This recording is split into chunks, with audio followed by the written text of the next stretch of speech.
Good morning, everybody. Welcome to Georgia Heart Grand Rounds. Thank you all for joining us today. The program is brought to you by Georgia Heart Institute.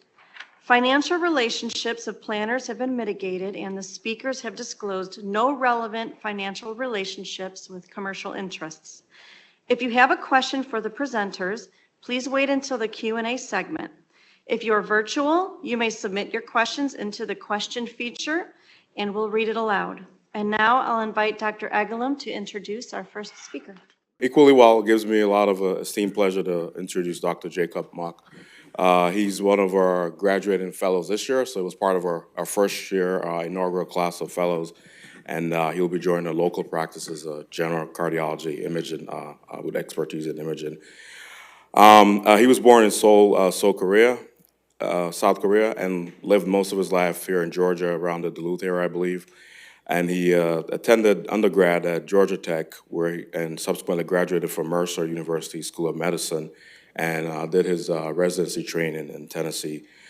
He believes in optimizing interrelationship hemodynamics, electrical conductance, and structural compartments, and was really key about merging scientific foundation with a philanthropic heart, and really had a lot of expertise above and beyond the cardiology space. I think most of us would describe him as very energetic and always willing to engage and help in whatever way he can. So it gives me pleasure to welcome him, and we'll be happy to hear his conversation today. Thanks.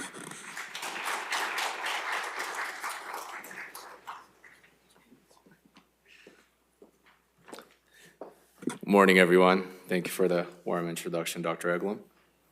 Today, I'll be talking about LVAD assessment with multimodality imaging. I have no relevant disclosures.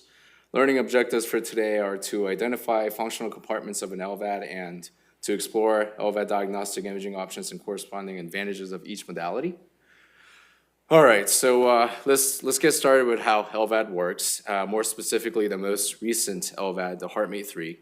So LVAD stands for Left Ventricular Assist Device, and it is a device which unloads the LV.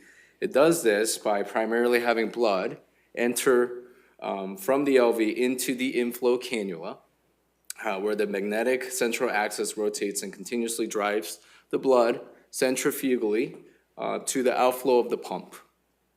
Of course, the device consisting of a magnet makes it incompatible for MRI. The beginning portion of the outflow consists of a graft and bend relief, which turns towards the aorta, towards the rest of the body so that the blood could be ejected. This is a detailed diagram revealing the components that make up the outflow graft. The diagram on the left shows exactly where this component is located. The picture on the right shows the outer appearance of this component, where the middle is the detailed internal structure which comprises of the outflow graft. The outflow graft is made up of a porous knitted material here that allows blood components to seep into the space between the graft and the bend relief. The bend relief is made of a impermeable Gore-Tex material, so blood is not able to pass through this, nor other debris or fibrin or other platelets and et cetera. Therefore, blood may leak into this virtual space between the graft and the bend relief due to shear stress, and this can contribute to the accumulation of thrombotic biodebris layer. As blood passes through the outflow graft to the aorta, we must be extremely alert to aortic regurgitation. And we'll see why in this middle figure here. In the setting of the at least moderate aortic regurgitation, as blood leaves the LV, goes through the LVAD pump and out of the aorta, the blood is then returned right back into the LV instead of going to the rest of the body. And with that, creates this endless cycle and a deadly loop that can cause a shock or a lack of perfusion to the patient. So how do we assess for AI, or aortic regurgitation insufficiency? And what type of imaging modality do we start with for assessing a patient with an LVAD? We start with an echo, as this provides us with a base for hemodynamic and cardiac structural assessment. Per American Society of Echocardiography, we must include the following, and that includes RPM, or the speed of the LVAD at the time of the exam, LV and RV size and function, intraventricular septal positioning, an attempt to keep midline, inflow and outflow cannula assessment, including positioning and flow velocity, presence of intracardiac thrombus, and again, aortic valve. We assess how frequently the aortic valve opens per beat, as opening of aortic valve helps prevent chronic closure and valvular thrombus formation, but also enables an alternative route in case the VAD is failing and causing LV dysfunction. We also assess for AI, or aortic regurgitation severity, as aforementioned, as this can cause endless cycle and sarcoma patient into a cardiogenic shock. I know this is really extensively in depth for an early morning, but please keep this physiology of LVAD as well as echo assessment in your mind as we go through the case. So with that said, let's go through this case. So we have a 74-year-old male with history of HeartMate 3 LVAD, presenting with chief complaint of lethargy and worsening orthopnea. His labs consisted of increased creatinine, lactic acid, LDH, BNP, and liver enzymes, which are concerning for shock. His echo was obtained at 5,700 RPM speed, which has not been changed from previous, and showed laminar flow, midline septum, aortic valve opening on every single beat, moderate to severe aortic regurgitation, moderate mitral regurgitation, moderate pulmonary hypertension, and moderate RV dysfunction. So what does that exactly mean to us clinically? Basically, we have a patient with potential LVAD failure, which led to left-sided heart failure, causing pulmonary hypertension and also subsequent RV dysfunction. The cause of the potential LVAD is not potentially from the inflow cannula, as flow was laminar. We're not able to assess whether outflow cannula is a cause of LVAD failure at this time. In addition to potential LVAD failure, we have another potential etiology of shock with moderate to severe aortic regurgitation, as mentioned before, through the deadly loop of blood going from the LV to the aorta, back to the LV, as we saw in the previous diagram. Let's look at these echo images in detail. As we go through the echo images, again, the diagram on the left will show us exactly where we're assessing on our echo. So as we can see, starting from the figure on the left, we're assessing the inflow cannula from the LV. The middle video shows continuous flow with colors noted throughout systole and diastole, which depicts flow from the LV to the inflow cannula. The image on the right reveals pulse wave Doppler, a method to detect velocity gradient through a specific point of interest. On this instance, this is being the inflow cannula, where the velocity was noted to be around 80 centimeters per second with a smoother laminar flow.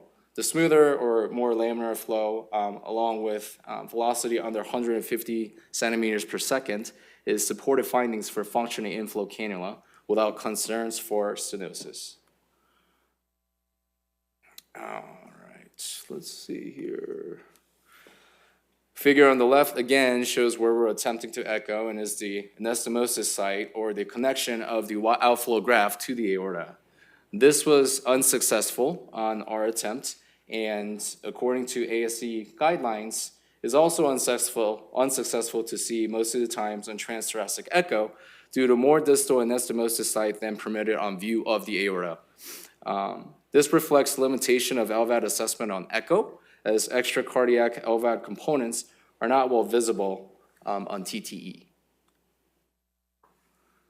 Figure on the left now shows a red star for the aortic valve, as well as red arrow for the mitral valve.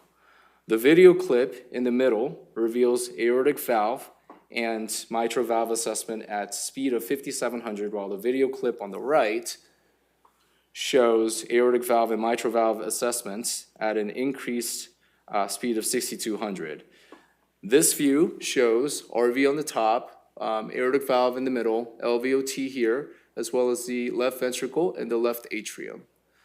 As you can notice, there is a blue jet streaming down this way, which is a backflow, which indicates aortic regurgitation, as well as another stream going down this way from the LV to the LA, which is representing the mitral regurgitation. Despite going up in the speed, we are still seeing the same amount of jet flow or the backflow back with aortic regurgitation as well as mitral regurgitation. Given that LVAD is a continuous system where blood is ejected out of the aorta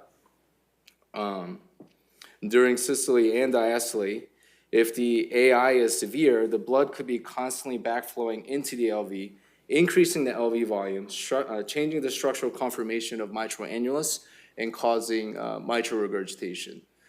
Basically, you have a system, a pump that sucks up blood in the LV constantly, and therefore there really should be no volume going back into the LA and causing mitral regurgitation. In fact, even if there's moderate mitral regurgitation, we're not really concerned about that in the setting of LVAD preparation, because we know that with a functioning pump, we're not able to we're able to unload the LV enough to a point where we won't have regurgitation back into the LA, which could cause heart failure.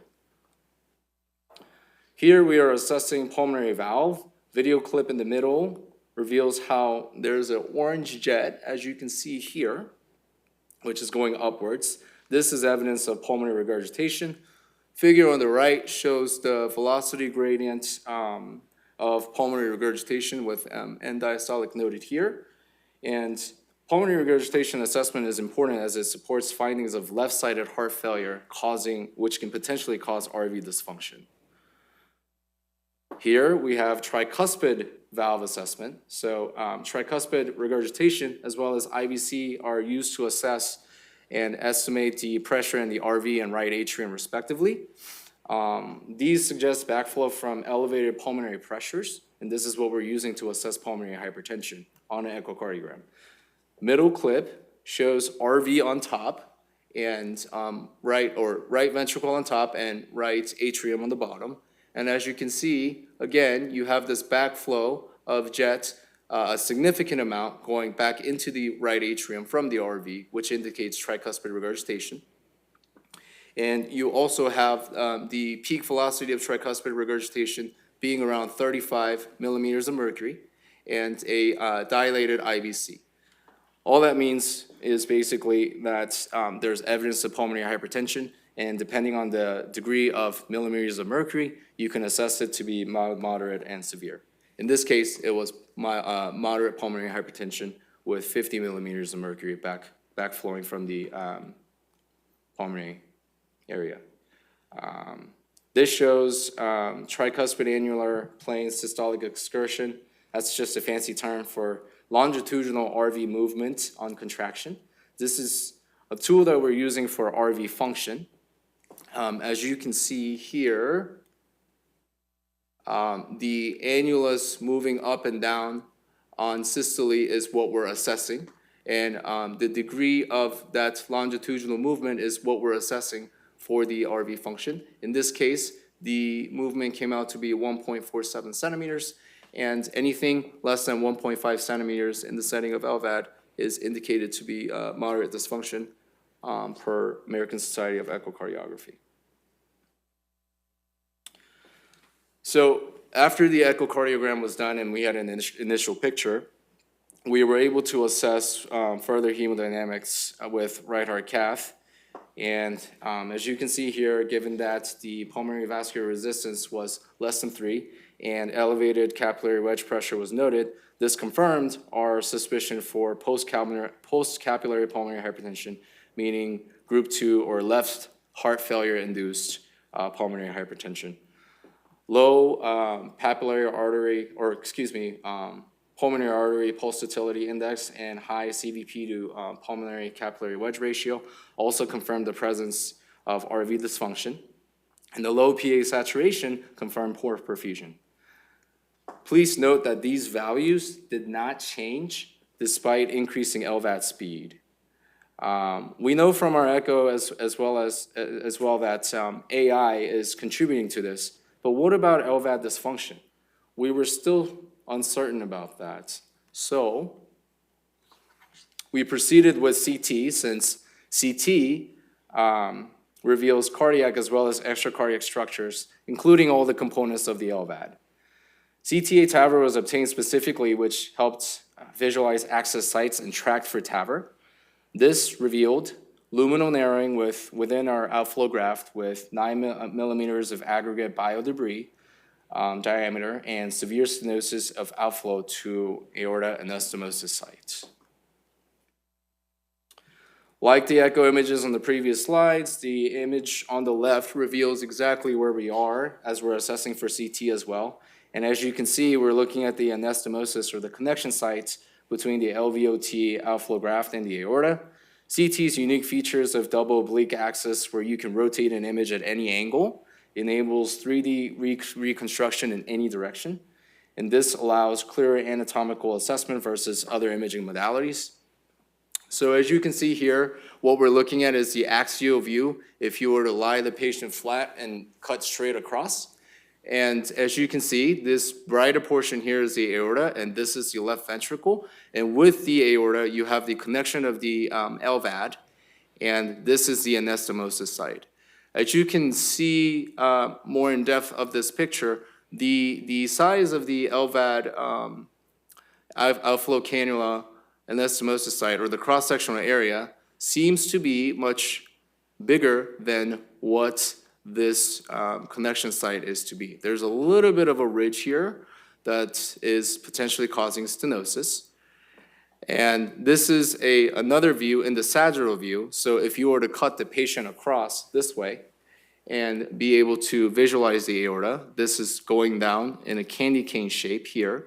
And as you can see, there is an opening from here to here. However, there's a ridge that's potentially obstructing the opening of the connection site between the LVAD as well as the aorta. And this is the cross-sectional view that gives a clearer picture of that with the ridges noted here. So I'm gonna show a close-up view of this. There we go. So as you see here, this is a zoom-in area. This is what the potential original cross-sectional area was supposed to be, and these are the stenosis here. The same as here, zoomed-in area. You see the ridges here that could potentially be causing stenosis, which is noted on the CT. Okay, so starting from the figure on the left again, we're now looking at proximal outflow graft close to the inflow cannula. As shown on the top middle figure, remember from the previous slide how the internal components of this part of outflow graft look like? There's a graft itself which is able to eject blood and biodebris out this way to the bend relief, which of course is not permeable with biodebris accumulating in between these two layers. Eventually, over time, this biodebris can start potentially obstructing the outflow graft lumen, as can be seen on the bottom image here and here.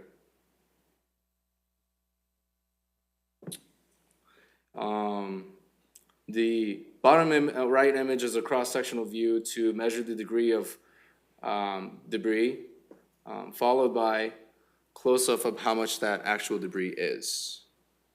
Let's see. There you go, right there. And this is showing that we have 9 millimeters worth of diameter of biodebris that's accumulating right here in this area. So with these findings confirmed, indications to intervene on the LVAD was supported, and we proceeded with left heart cath. So during left heart catheterization, an IVUS catheter, as Dr. Dodo has just mentioned, was used for intraluminal imaging. As can be seen with diagram on the left again, the proximal outflow graft was observed first. And the middle figure shows cross-sectional area through this IVUS at proximal region with minimal diameter of 14 millimeters, while the figure on the right is showing cross-sectional area through the IVUS at the LVAD anastomosis site with LVAD. So up here is the right one here. and this is showing a minimal diameter of 7 millimeters. This truly helped confirm the osteostenosis that was seen on the CT, as well as kind of reassured us that perhaps the biodebris in the proximal section of the outflow graft here that was noted in the CT is not really a significant cause of obstruction in this LVAD system. With these findings, TAVR was initiated first here to eliminate the endless loop that's causing cardiogenic shock. Contrast was first injected to ensure that TAVR placement would not obstruct the coronary arteries, as we saw up here. And then the TAVR was then deployed.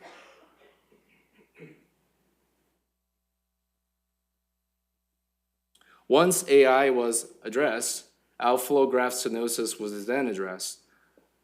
And that's right here. And this finding is correlating with this location here. And if you can imagine, it's kind of hard to see. There's the outflow graft that's tracking up this way, and this wire has a balloon that's attached to it that's located in this area. So please note of that. This area is correlating with this site here of our anastomosis site. The video only shows one of the 3 percutaneous transluminal angioplasty or balloon dilation that was undertaken, but this was done 3 times with a bigger balloon every time.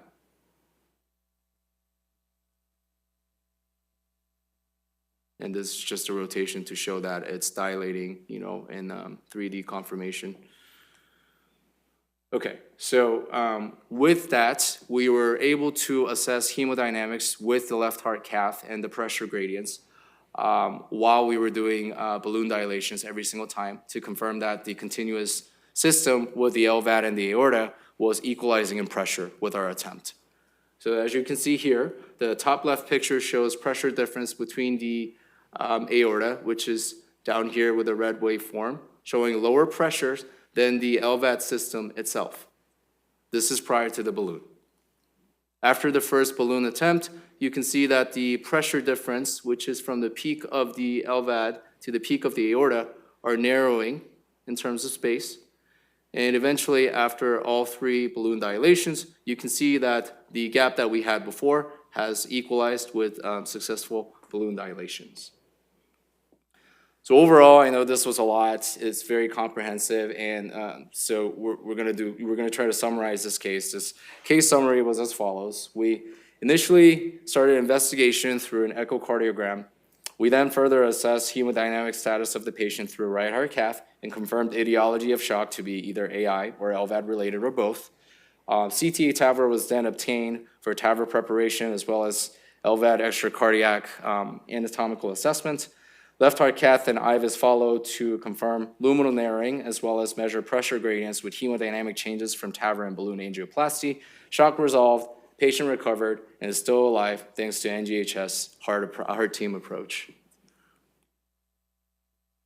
For further LVAD assessment and knowledge, I think we should truly get to know the American Society of Echocardiography guidelines for echo and LVAD management as proven in this case.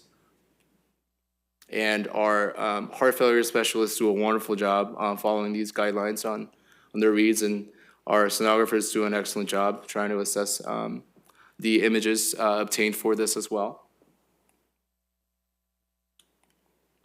I also want to bring attention to the retrospective analysis in Journal of Cardiac Failure, which was the only article that I can find with multiple LVAD cases analyzed with different treatment results. This research article showed their approach of further investigation of HeartMate's 3s.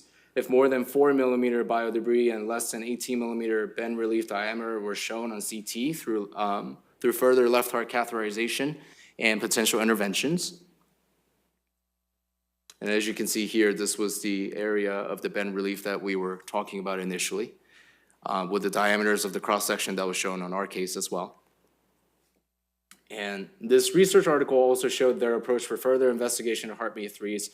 If more than 10 millimeter biodebris or any outflow graft luminal narrowing less than 14 millimeters of diameter were shown on free cannula portion of outflow graft, so around here, after the bend relief, through left heart catheterization and further treatments interventions. This wasn't really a trial comparing all treatment modalities, but based on collection of case reports as well as the heart failure journal just mentioned, some of the treatment modalities for outflow graft stenosis include balloon angioplasty, as we have done in our case, percutaneous stent placement with VBX stents, which is typically used for aortoiliac disease, surgical outflow cannula exchange, and surgeon's worst nightmare, but complete exchange of the device with presumed thrombosis of the LVAD. Surgical exchange was only performed, according to case reports and research, with presumption of thrombosis in the LVAD with less than 13 millimeters of outflow graft diameter.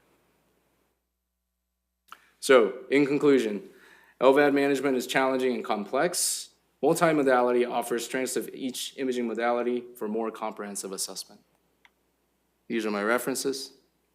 Thank you.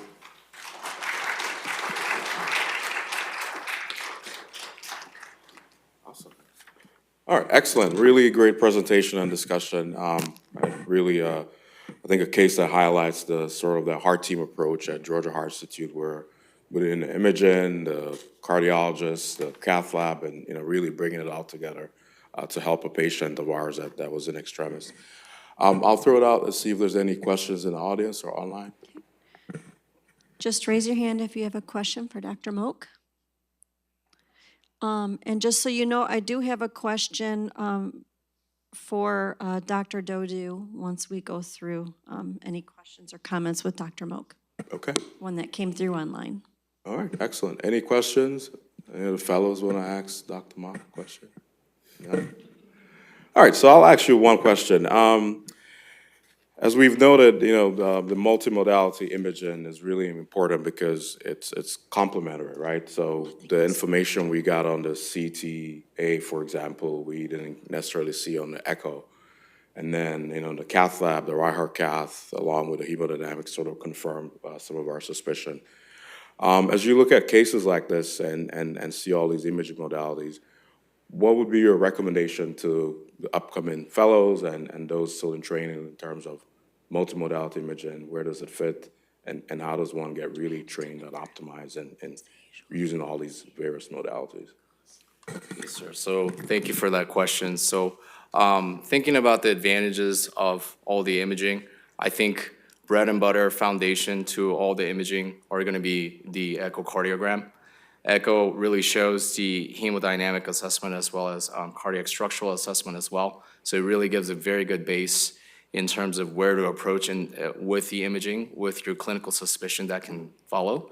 And with that, with the subsequent suspicions, each of the different modalities provide strength in different types of strengths that could be utilized for further analysis once the echo is complete.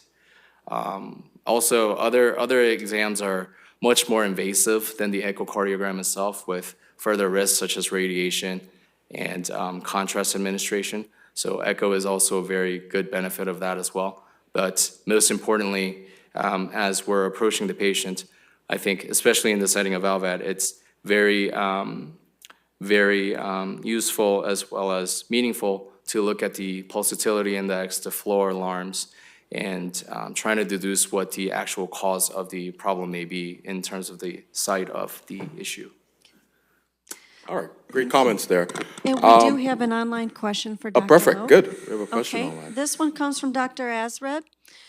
What is the usual frequency for obtaining echoes following LVAD placement? I mean, we have other experts here that are much better than me in answering that question, but I would say, if I am a cardiologist managing LVAD, I would say every single time the patient gets an LVAD, they should definitely get an echo assessment. Echo, again, I can't stress this enough. It's, one of the most important tools in cardiology, and the septal alignment, RV function, LV function, everything is very immediate in terms of response and the assessment you can get. So I really think that should be the start. No, I think that's a good comment. I mean, what I always say is echoes the workhorse of LVAD care, or even cardiology in general, right?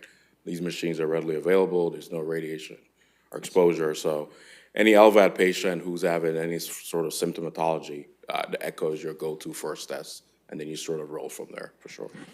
In the case you presented, what are the chances for restenosis in the angioplasty lesion? You know, that really is an excellent question. I really wish Dr. Ramadan was here right now. But to be honest, I really couldn't find, it's really unclear. I really couldn't find any case reports with restenosis, but I am aware that there was one recent meta-analysis that was done that showed that balloon angioplasty as well as stent placements had about 85% success rate. So you're right, there is absolutely concerns that there is restenosis with about 15%. But again, the meta-analysis only showed 28 patients. So, you know, I'm not really sure how strong that data is. So we'll just have to see and find out. I'll chime in and make a quick comment about it. So the other part too is, because here in this case, we did a balloon angioplasty, so there's no stent placed per se. But because of the flow dynamics of the LVAD, so there's a lot of force of blood been moved from the LVAD, and there's force of blood been injected through the outflow graft into that anastomotic section where that was ballooned. So we think theoretically that force of blood should be able to keep that section fairly open. So I think the risk of it happening in a stenosis is fairly low because of that flow dynamic.